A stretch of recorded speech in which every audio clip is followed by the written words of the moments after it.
It's your man 100 Grand Ross with The Rock Never Stops. The Detroit Pistons, Cade Cunningham, Asar Thompson, Isaiah Stewart, Ron Holland show up big as they close out the Memphis Grizzlies and go to 5-2 on the season. Uh, woo, a good game. A good game. Not a great game. Not a great game. I mean, entertaining, yes. Uh, some spectacular moments for sure. But Cade Cunningham shine brightest. And I kept thinking to myself, man, it was only a few years ago that Ja Morant was an MVP candidate. It was only a few years ago that he was potentially the face of the NBA. Um, and now, just like that, Cade Cunningham is here, surpassed him. Ja Morant becomes a bit of an afterthought.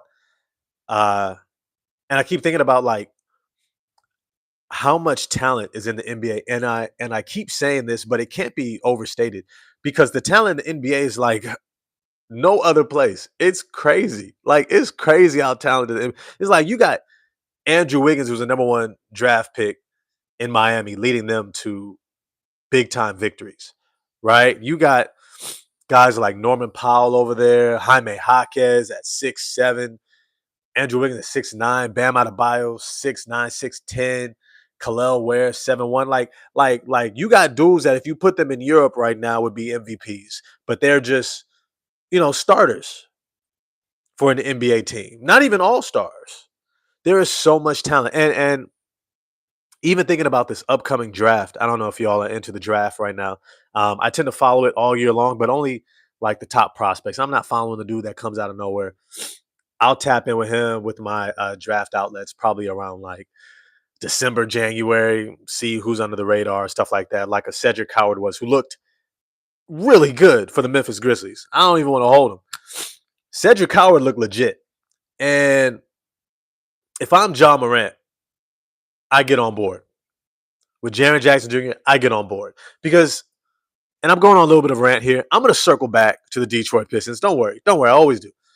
But I'm going to get on board because can you remember how many times a superstar player has seen a young draft pick that the organization is really excited about and was like, oh, I don't think he's good enough. It should be about me. And then they leave the team only for a few years later, that player to blow up, right? I can think back to Tracy McGrady and Dwight Howard, right? Tracy McGrady wanted Emeka Okafor in that draft and was like, look, if y'all don't pick up Okafor, then I'm bouncing. I'm going to go to Houston, yada, yada.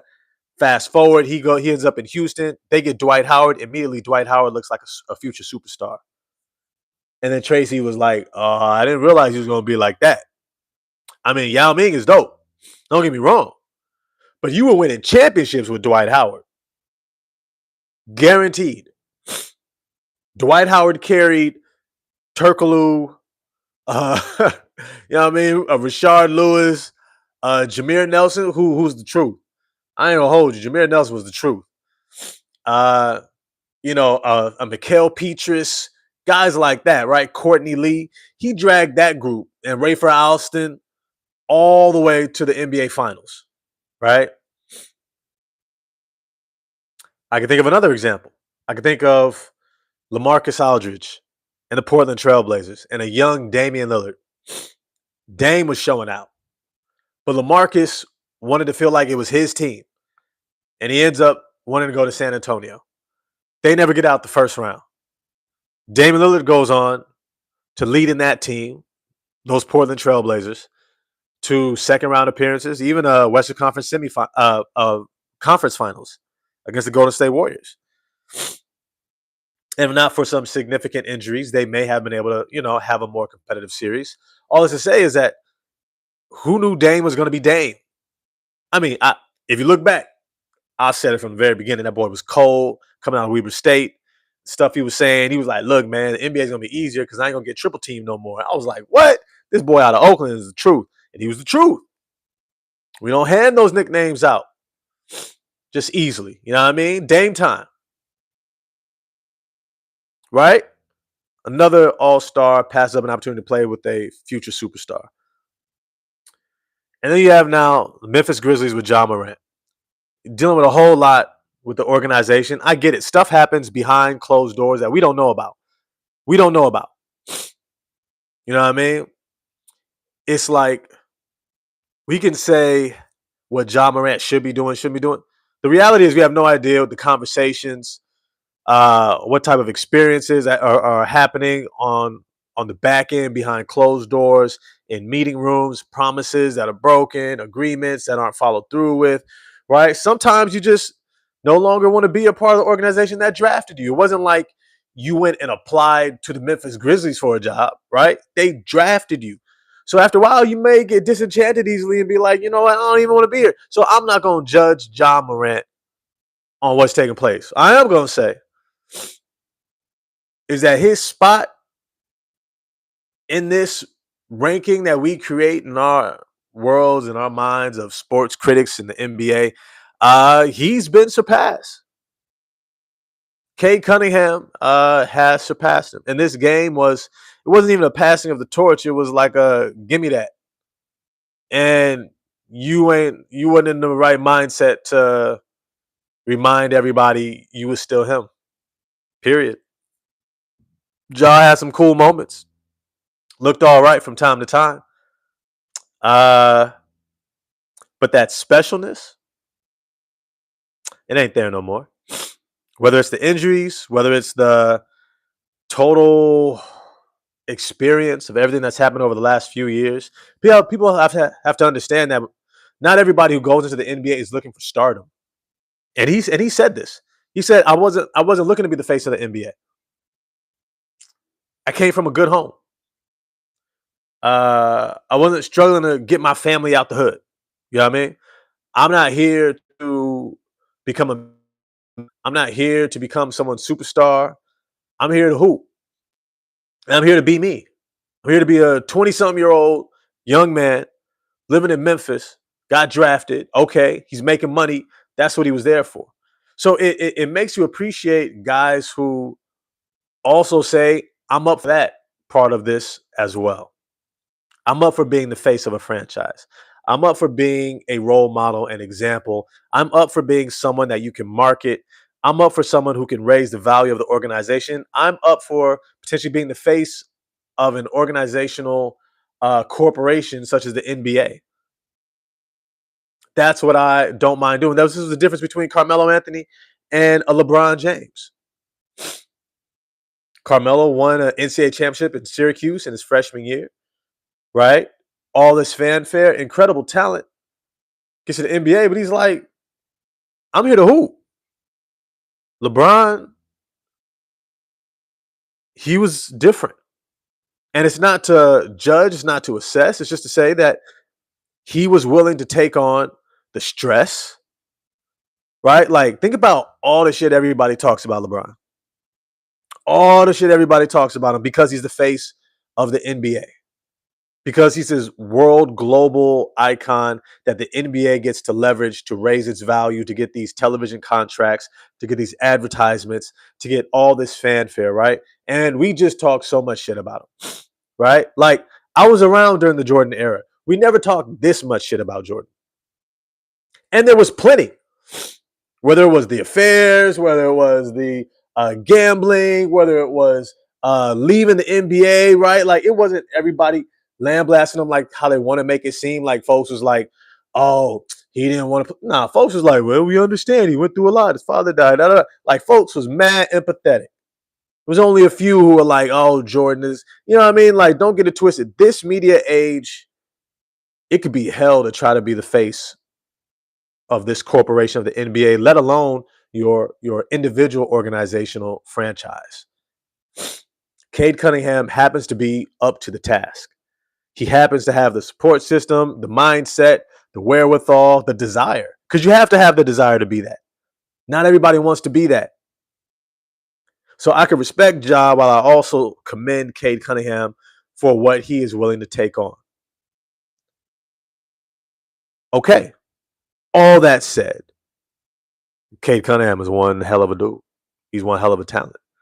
This boy, this dude, what he did in that fourth quarter, it's like those special moments when you hoop where you're just so locked in and you're just like, I want this. Give me the ball and get out the way. Just give me the ball and get out the way.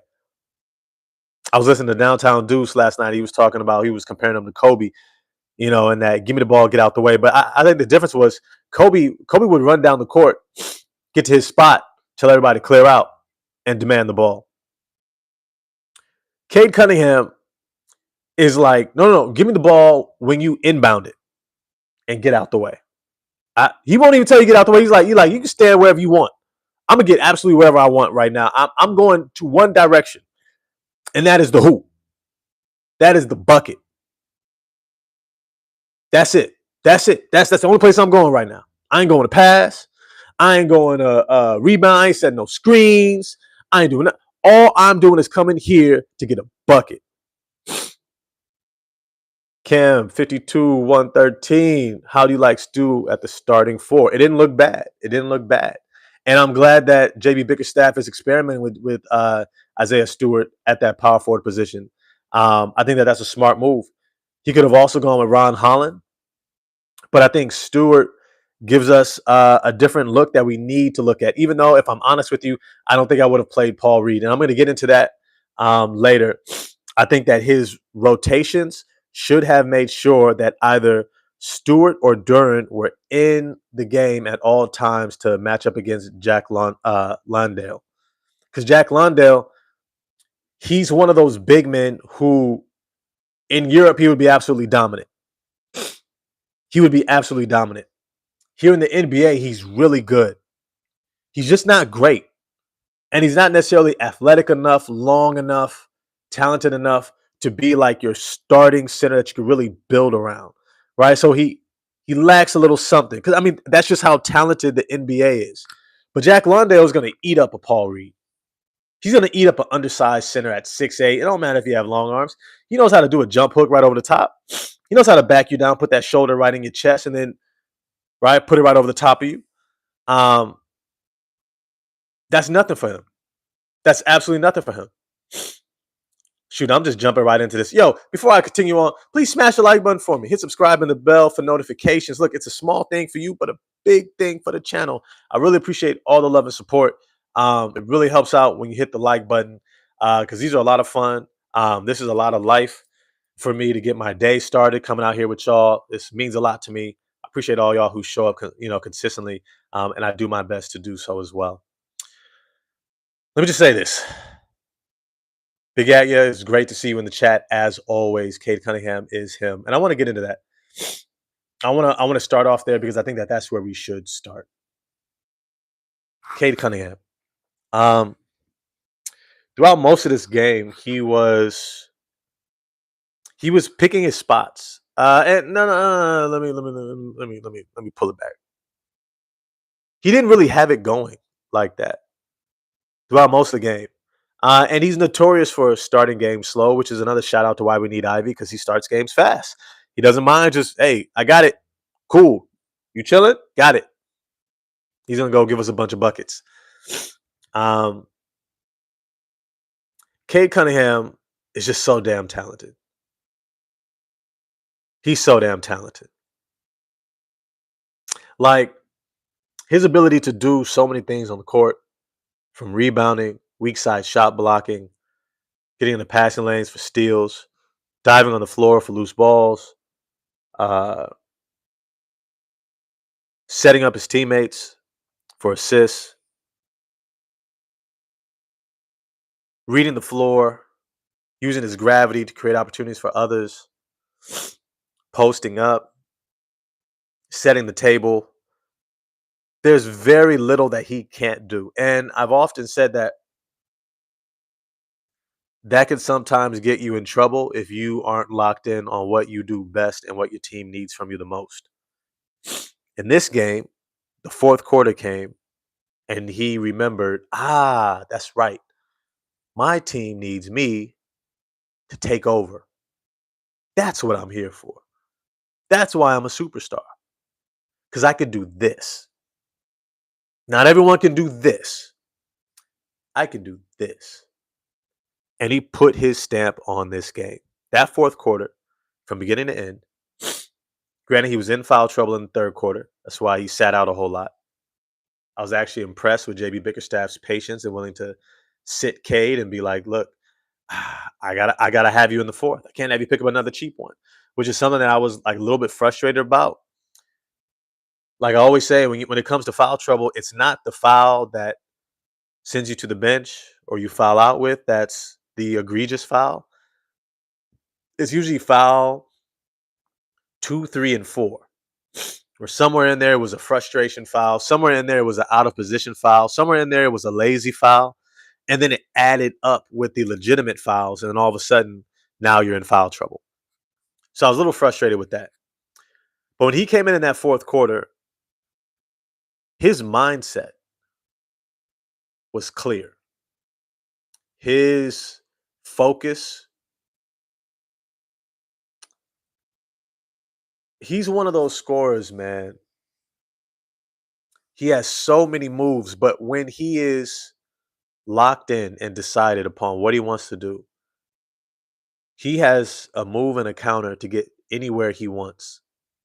And he has the physical strength, the ball control, hand size, and now he's limiting the turnovers. So now it pretty much just becomes whenever this guy turns it on, you just have to be ready. And I thought it was going to be one of those moments where it was going to be him and John Morant going back and forth, and Ja just never showed up. And I don't know if that's because uh, he's still kind of like dealing with the after effects of whatever this is between him and the organization. I don't know if he's got other things going on. Like life is real. Life is real. Um, but he didn't show up. Now, who did kind of show up or was trying to show up was that boy Cedric Coward. And as I was saying earlier, John Morant needs to jump on that bandwagon. The thing is, no one ever treats you as good as the home team that drafted you, who you became a superstar with. Once you leave, it's never quite as good. It's never quite as good. Now you have some guys like Tracy McGrady, right, who left right after their rookie deal, went to the Magic, right? So he's kind of like brought in, restarted there, and then went from the Magic to the Houston Rockets. So he kind of bounced around already. He's one of those stars. Let me grab my tea real quick, but I'll keep talking as I grab my tea. Um, but then you have certain stars who been there the whole time. They got drafted. The fans cheered when they heard their name. They put on the cap. They shook Adam Silver's hand. They went into the crowd, and folks have been rocking with them from day one. From day one. And that's special. That's special. That fans have an opportunity to get to know you as a player, as a person. They have a little bit more bandwidth for your, I'm not going to say antics, but they have more bandwidth for your personality. They have more openness to you being mercurial, eclectic, out of the box, because they're excited about you and they're open.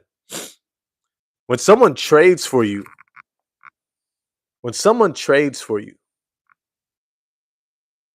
fans already kind of have their mind made up about you, but from a further distance away.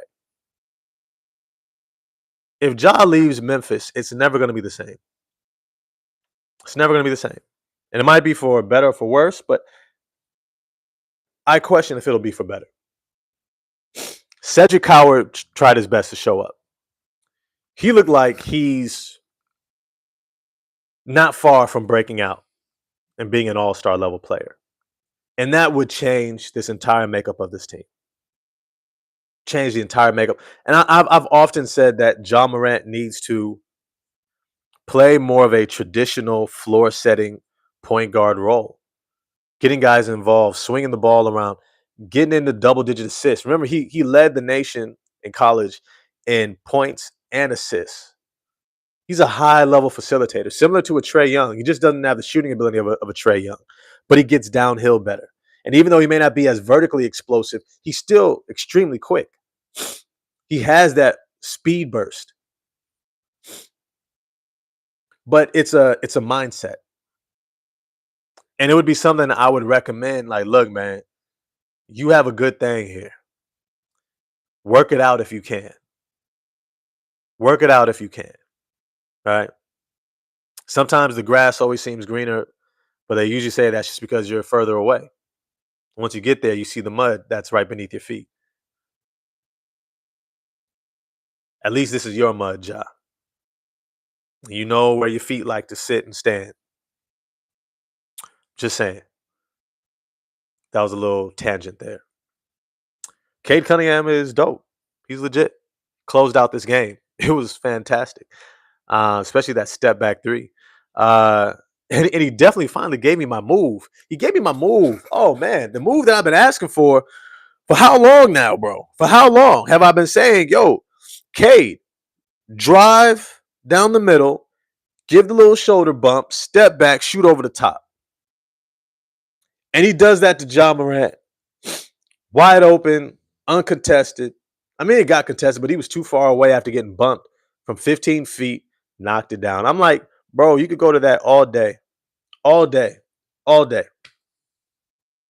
But he closed it out for us. Hit the dagger, then hit another one, just for good measure.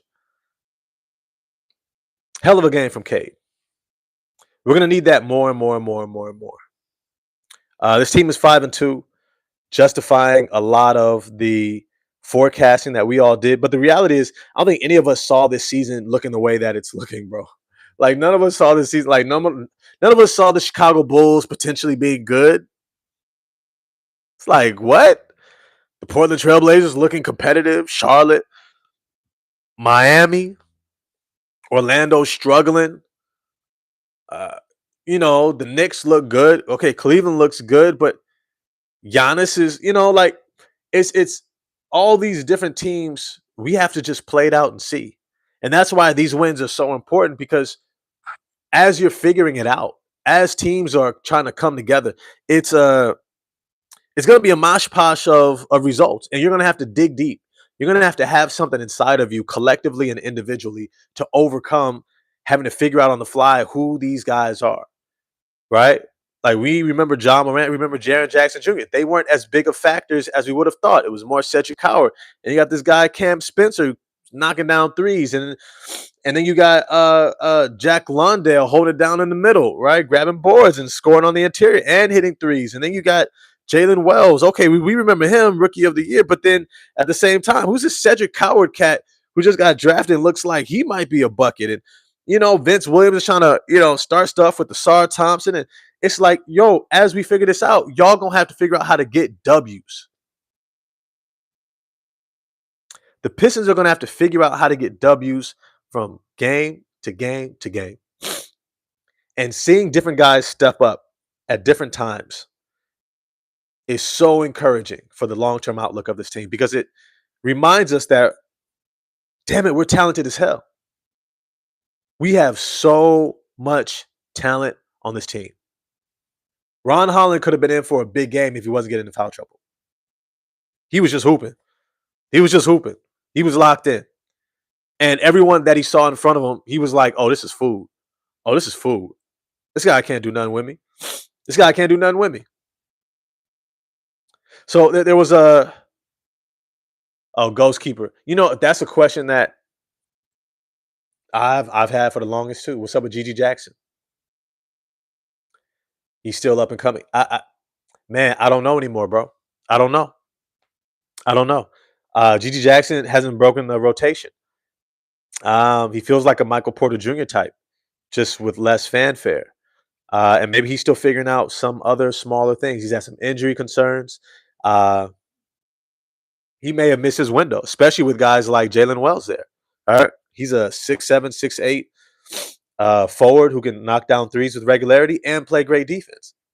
Gigi Jackson can get threes and get buckets, but he can't play defense. So who knows?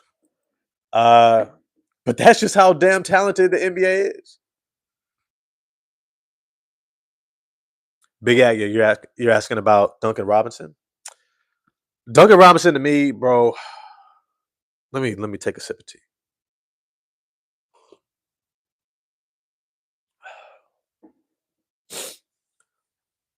Duncan Robinson seems like a player who will continue to get better for the Detroit Pistons as time goes on, as he acclimates, as he adjusts to his teammates, the flow, expectation, where he's going to find his shots.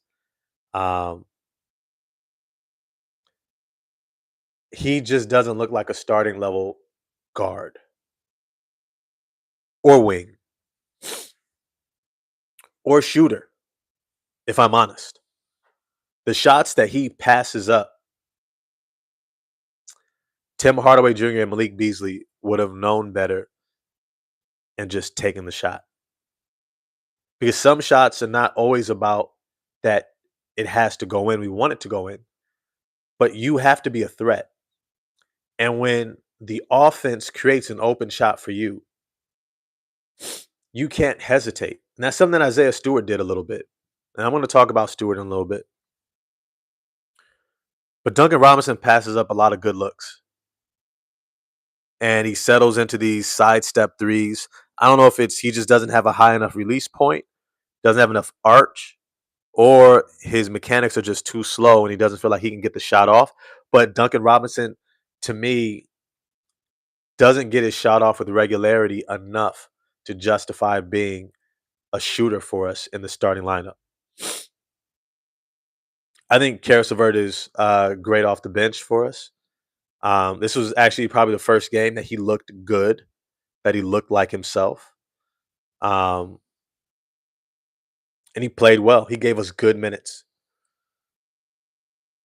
At the same time, I miss Marcus Sasser. I miss that pop off the bench. I really like Ron Holland, but I don't think he's ready to start. So we're in this like leeway holding pattern, waiting for Jaden Ivey to get back. We got another couple of months. It's a little bit difficult to watch Duncan Robinson out there. I'm gonna be honest. It's a little bit difficult. He's a cone on defense. He may try his best, but he's a cone. Um, he doesn't do anything well enough to really be a starter outside of like we don't have another shooting option outside of Chaz Lanier, who's a rookie. And I might actually be okay with playing Chaz Lanier if JB Biggerstaff and his crew thought he was ready. And he's obviously not. But I will say this. He has knocked down shots. He has. I'm not going to take those away from him. Let me pull up the stats here. I think he ended last night. Let me see. 4 rebounds. Okay, that's decent. Shot 3 of 9 from 3. 4 of 10 from the field. It's not bad. It's not bad. But the thing is, it's not great either. I wouldn't even say necessarily that it was good. 3 of 9 is 33%. And teams have recognized they can leave him open because they recognize they can also run him off the line. And that's kind of a catch-22 because you want him to have the ball to shoot, and yet the defense doesn't mind it because they know there's a good chance they can just close out with an athletic wing like Jalen Wells, and he won't shoot it. You know, like I need to see a few times, Duncan Robinson, that you just get your shot blocked. Take the 3 and it gets blocked. If it gets blocked, it gets blocked. But I'd rather see it get blocked than you keep pump faking getting ran off the line and then it leads to nothing. Now, if you attack a straight line closeout or a straight line drive off the closeout and you actually do something with the ball, you get an assist, you get to the rim, you finish. I think you did so once. If you're making plays, okay. Consistently, okay. But if you're just getting ran off the line and it ends up nowhere, doing nothing, it's a waste for us. It's a waste. But that's enough on Duncan Robinson. I'd rather talk about someone else. Isaiah Stewart sneakily had a great game. Maybe I was looking for other things. Maybe I wasn't focused. He shot 9 of 18 from the field, 2 of 8 from 3, 6 for 6 from the free throw line. How do we have 2 centers on our roster that are great from the free throw line? That's just magnificent. 14 rebounds, 4 assists, 4 blocks. You couldn't ask for a better stat line from Isaiah Stewart, and we needed it. His 26 points, our second leading scorer, were huge for us. Were huge. Absolutely huge. Shout out to him. Shout out to Big Stu, Beef Stew, the enforcer. Sarah Thompson gets pushed, hit in the face. Isaiah Stewart, him and Duran, great job. That's what y'all were supposed to do. Show up right there, jump in that dude's face, say, don't you think you're just going to come up in here, push, hit any of our teammates. Exactly what you're supposed to do. And if Vince Williams stayed in the game long enough to try to drive inside, he should have put him on his ass. That's what you're supposed to do. Nah, it ain't sweet here, bro. It ain't soft. It ain't pretty. Can't just act any other kind of way. You're going to have to stay in line. We can play the game. Stay in line, bro. Stay in line. You upset? Control your emotions, bro. You don't want this. So I was big ups for Stu, Duran being right there on the spot. Nah, sorry, we got this. We know you're the nice twin. We know that you're the nice twin. We got you. We got you. That's what was supposed to happen. Great job. Let me move on. Jalen Duran, I said before, even if he has a bad game, if he stays out of foul trouble, he will walk into double doubles.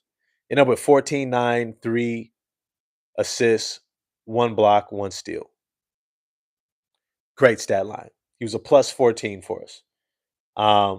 Shot 4 of 4 from the free throw line, 45% from the field. I appreciated seeing Duran's aggressiveness. His aggressiveness throughout this game against the Grizzlies was everything I could have wanted. Yes, he was getting it blocked. Yes, Jock Londale, Jaren Jackson Jr. are strong defensive interior players. In other words, they know how to challenge shots while maintaining verticality and not picking up cheap fouls. They are really adept at being in position and working together. If one guy gets beat, the other guy covers, and then the other one follows from behind to kind of sandwich you and almost trap you on that block along that baseline. They make it tough. You are going to have to do spectacular in order to get shots off. And when they got guys like Jalen Wells helping, and it was a team effort to slow down Jalen Duran. When they have all that help and all that size, it's going to be tough. But I needed to see Jalen Duran consistently be aggressive because it shows his mindset. I have to take some of this load. I have to make sure that this opposing team knows they are going to have to worry about me all game long. I'm not going to fade. I'm not going to disappear. I'm not going to just be a bystander. I am going to be someone who you are going to have to worry about, stay focused on, maintain your scheme for. Otherwise, I could take over at any moment. And to the Grizzlies' credit, they did. In fact, if I can pivot over to Asar Thompson, he was the one player I wish gave us more. And I would say offensively. I wanted him to shoot more. There were maybe about 3 or 4 times he drove all the way into the paint, got maybe 5 to 6 feet from the basket, and then just turned around and passed it out. And I'm like, what are you doing, bro? Did you forget you have a move? You have a little pull-up jump shot? Have a little push shot? Put up the layup. Even if you miss it, you got a quick follow. You got a quick hop. No, you forgot? We needed offensive aggressiveness from Asar Thompson in this game, especially because through the first 3 quarters, Cade Cunningham only had, 14 points? He wasn't exactly taking over for us, so we needed to find offense. Look, Asar Thompson, I don't care if you're missing. And here's the thing, bro. You got to be real careful. And if I'm the assistant coach, if I'm the coaching staff, this is what I do. All the coaches need to come together on this. Now. Do it now. Y'all listening? Y'all listening? Don't let Asar Thompson become Ben Simmons. Don't let him start getting that little insecure, little hitch, little hesitancy to shoot. You need to tell him he needs to shoot through it. You know what shots are your best shots. If they present themselves and they're open, you're in rhythm, Take them with confidence. Follow up your shot. Shoot it, though. We don't need you second guessing your shot because once you get that in there, once you get into your head to second guess your shot, it'll put a ceiling on your potential. And he's too young and too talented to have a ceiling on his potential. You have to make sure that he has the mindset that he is going to stay aggressive. He has to. He has to. He has to. His ability to get downhill to the rim is second to none. He has that Ja Morant quick twitch, fast twitch, first step, stride, explosiveness. And all he's got to do is just keep tinkering, keep working on, keep figuring out. Like at the beginning of every single game, he should be out there and shoot around. And all he's working on is driving to the paint and pulling up. Driving to the paint, push shot. Driving to the paint, floater. Driving to the paint, push shot. Driving to the paint, pull up. From that 8 to 10, 12-foot range. Off the glass, swish. Off the glass, swish. Off the glass, we used to do all sorts of drills. But he needs to work on these drills coming off the bounce because that's where he gets to that shot. Off the bounce, pull up. Off the bounce, push shot. Off the bounce, floater. Off the bounce, lay. Off the bounce, pull up. Because he's so explosive and he has so much size, so much athleticism that when he is offensively aggressive, he puts pressure on the defense. And that forces them to shift over from everyone else. In this game, actually, it almost seemed like they were conceding that. And we're like, we're going to let Asar Thompson beat us. And you never know. You can't have the good game if you don't take the shots.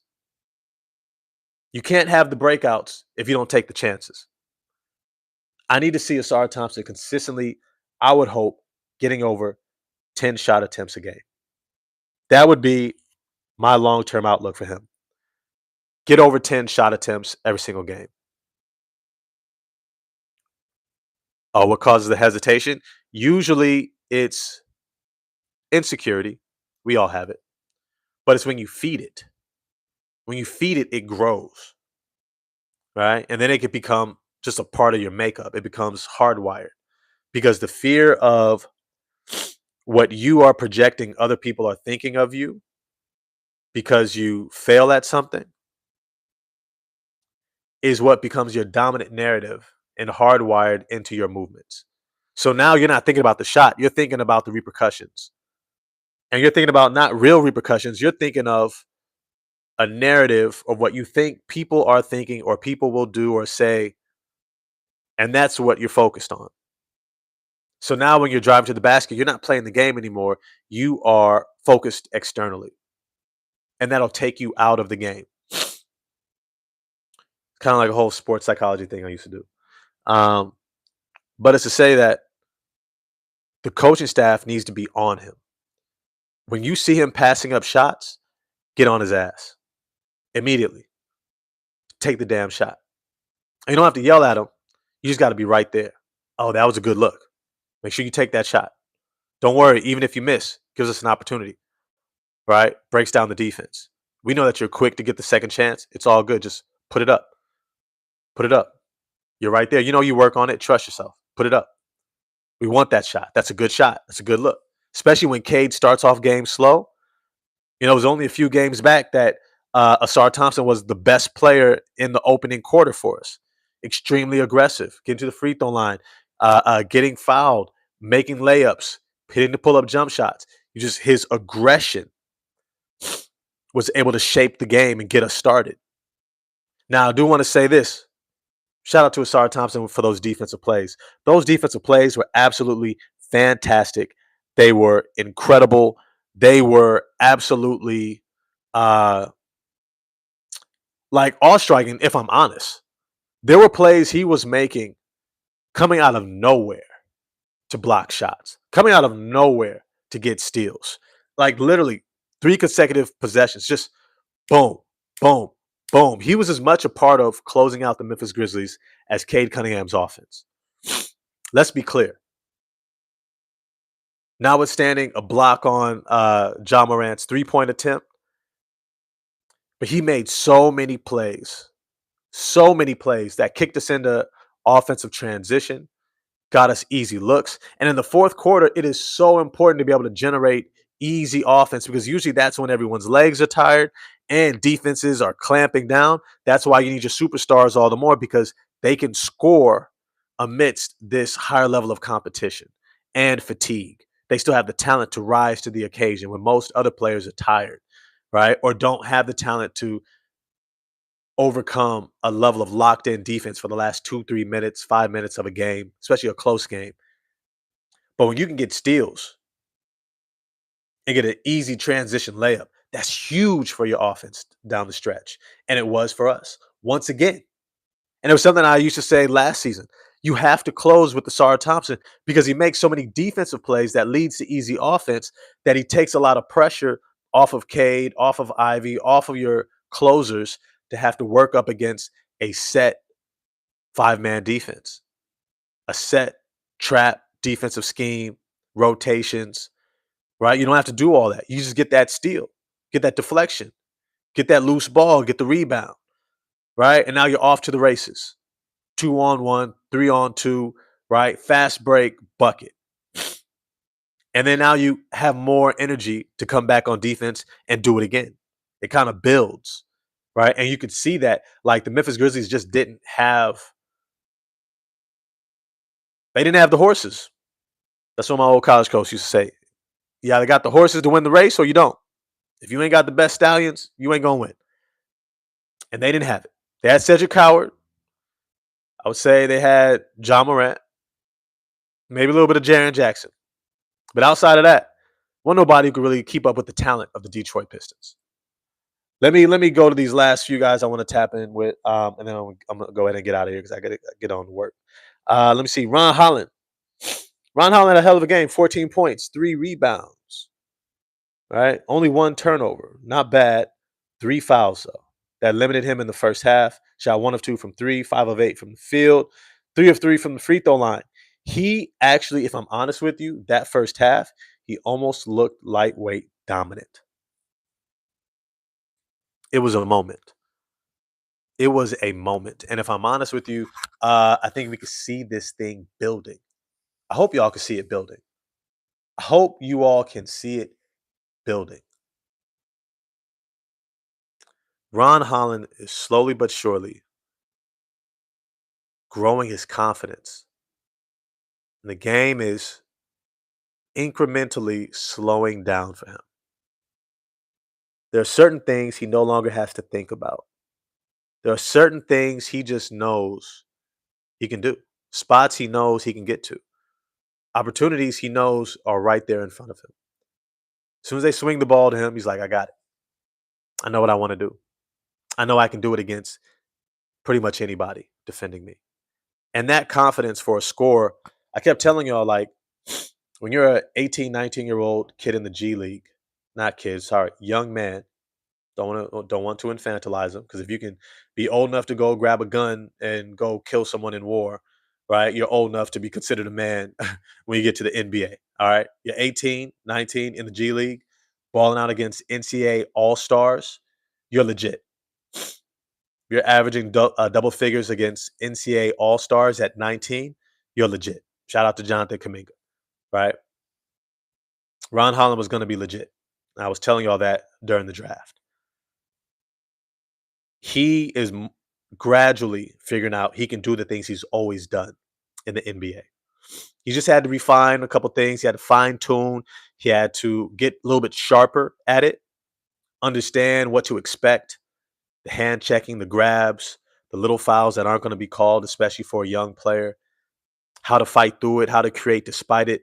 And then once he gets there, how to finish the play. And then once you've done that enough times in practice, preseason, training camp, summer league, and now the regular season in year 2, certain things he can go, okay, I got this. I told y'all he has a mid-range game. Yeah, he has a mid-range game that reminds me of TJ Warren. Not as smooth, but close. But close. He can get to it and pull up. Smooth. We're going to see that more as the season goes on. But he can get downhill so well. And I think that's where the team has asked him to stay focused on. get downhill, put pressure on the rim, put pressure on the defense, collapse the defense, and make a play. And he's been doing that in spades for us. I think Ron Holland is going to have a breakout game soon. And I mean 25 points, 30 points. He's going to have that game where you go, whoa, whoa. He's going to have it soon. I don't know if it's going to be against Utah coming up, but it's going to be soon. It's going to be soon. His play, his confidence, his handle is looking tighter. More and more confidence, knocking down threes. He airballed his first 3-point attempt, then came right back and shot one in the corner, swished it. You love to see that type of a confidence. More and more, I keep looking at this young man, and all I have to say is like, sky's the limit, bro. Sky's the limit. He might become another Jaylen Brown level talent, but he looks legit. He looks legit. Woo, he looks legit. All right, let me keep going. Karis LeVert finally showed up, had a decent game. Paul Reed looked overmatched. And Javonte Green, well, he did his Javonte Green thing. Overall, JB Bickerstaff, not bad with the game plan and the scheming. I would say that he should have made sure Paul Reed was not matched up with Jack Londale. Those were some ugly minutes. That was actually probably when Memphis was able to get back in the game the most, because they were able to dominate on the interior, scoring around the rim while controlling the glass when it was Paul Reed up against Jack Londale. And if you watch Jack Londale, he's never not boxing out. He's never not positioning himself. He's never not doing the things it takes to maximize his effectiveness from play to play to play. If anything, that's someone who would be great as a mentor for Jalen Duren to just watch, to learn from. I know he worked with Rashid over the summer. Jock Londale is one of those bigs. If Duren could play at his veteran type level, right? Like, this is why Cade Cunningham is so damn good, because he plays like a 10, 12-year vet in so many ways. If Duren had an old school vet's game with his talent, length, athleticism, footwork, hands, touch, all those different things, he would already be at that Alperen Şengün, Domantas Sabonis level, all-star level big. If anything, that's what he's learning. That's what he's learning, is how to do those little things. The boxing out consistently, the positioning, the reading the game, and putting himself into position for what is developing, not just what he sees in the moment. There's so much there. All is to say, it's probably the only critique I would have of JB Bickerstaff in this game is that when it was the Paul Reed versus Jock Londale matchup, it was horrible for us. Immediately, the Memphis Grizzlies would take control, and they did their thing. Jock Londale ended up with shooting 5 of 9 from the field, 2 of 3 from the three-point line, 13 points, 5 rebounds, 1 assist, 4 steals. I almost feel like he had more of an impact on this game than what his stat line shows.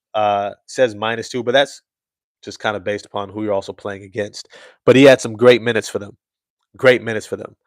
All in all, great game for the Detroit Pistons because of how they closed it out. Asar Thompson, Cade Cunningham closing out the fourth quarter. Isaiah Stewart, Ron Holland helping buoy our offense until Cade took over in the fourth. This was a good gut check win where we had to dig down deep and stay consistent. We led, I want to say, almost the whole game. Almost the whole game. It is not easy to go into someone else's building and keep a close lead for a full game. That is tough.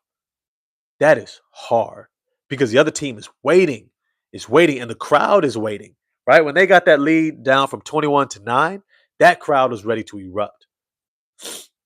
And even when they got that lead down even more, right? The Detroit Pistons didn't let go of the rope. And that shows a lot of character, shows a lot of integrity, shows a lot of a strong sense of culture, team identity. They knew what to do. They knew what to hang their hats on. They knew who to go to. They knew how to stay in this game and maintain that lead. And they did. They did. Even when they lost it for a moment, they got it right back and they took off. All in all, great game. Before I leave, let me say this.